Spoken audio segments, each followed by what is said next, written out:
Well, I mean, there are lots of solutions, and it's really easy for people to sit back and say what we could do, should do, would do. Um, I don't think arming teachers is the answer. We've heard that a lot. But honestly, I think a big part of our problem is that we are in an absolute mental health crisis. And there are people, young people, adults that just are in such need of mental health attention, and they don't get that. And so over time that manifests itself as the kinds of tragedies that we're seeing now. um I sometimes I think teachers have such an important role to play, but then I also think that teachers are asked to play every role. And that's not ever going to fix this situation. I can be a teacher, and I can be a mama, and I can be a guidance counselor, and I can be a social worker, and I can be a nurse, but I can't be all those things all the time and do any of them well. So, I think a big part of the answer is just making sure that students have, or that people in general have access to the resources they need, when they need them, so that it doesn't continue to manifest itself in so much tragedy. Let me ask you this. So a lot of conservatives have suggested, and some people, say, like you said, armed teachers, which I don't think that's the solution. I mean, I had some teachers that I didn't really think were fit to be a teacher, period. I mean, I had some old women who should have been in a nursing home, and they should not have been molding young minds. And so they did not need a gun in addition to that, or a knife or a baseball bat or whatever you want to call it.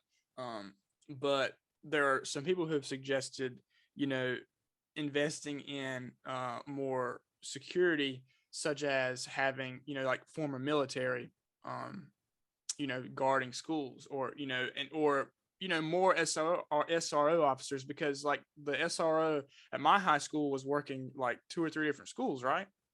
Hmm. So it's like they can't be there every second of every day. And I know Right. that, and I've heard them say that, their biggest fear is like that they would be at this school when something happened at the other school.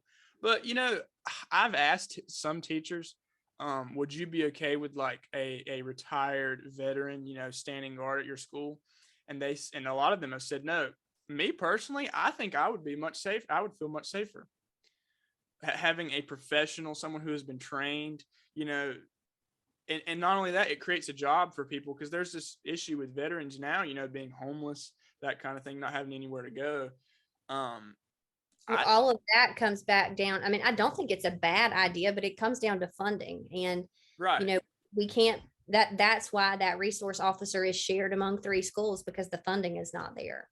right. But I mean, to be sure, we could allocate some money And to. I mean, also another thing, which this is probably just me overthinking the possibilities, but what happens when that veteran has a mental lapse, like yeah, and that, I thought start about that too, thinking, because there's PTSD and that kind of thing. I mean, there'd have to yeah, be a very strict process in determining who it is. But I just think if they were there, it would happen a lot less. Maybe it wouldn't happen, and I think they would be more than happy to do it. I But that's agree. my And opinion. another thing about the whole arming the teachers and the administrators, what do you? I mean, when teacher A is not there one day, you're going to arm a substitute that comes in. Yeah, you can't do that. You can't do Well, that. so I basically, you arm me, and not, I mean, I am already tasked with protecting my Mhm. students, but you're also in essence asking me to hold a gun, protect my students, and potentially shoot another student. Yeah, You yeah. know that I just think that's not something I can do. That's not something I want to do. But do we need Because better mhm. protection? Do we need more, a better system of security? Yes, we absolutely do. Do we need to change the way we approach lockdown drills? Yes, we absolutely do, because we've done those the same way for so long.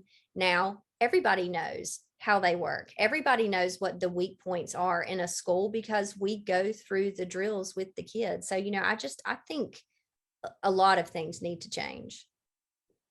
And another thing, you say you don't want to shoot a student, but say the student comes in, has a gun, doesn't. I mean, he sees that he's messed up and doesn't do anything, just kind of like turns himself in. If you shoot that student, that takes everything away when they could turn themselves in if they realize what they've done, and kind of, they're going to have some consequences with that, but they might be like, hey, I messed up. I need to go get myself straight. That's true. That's very true. I don't want that on my shoulders. Exactly.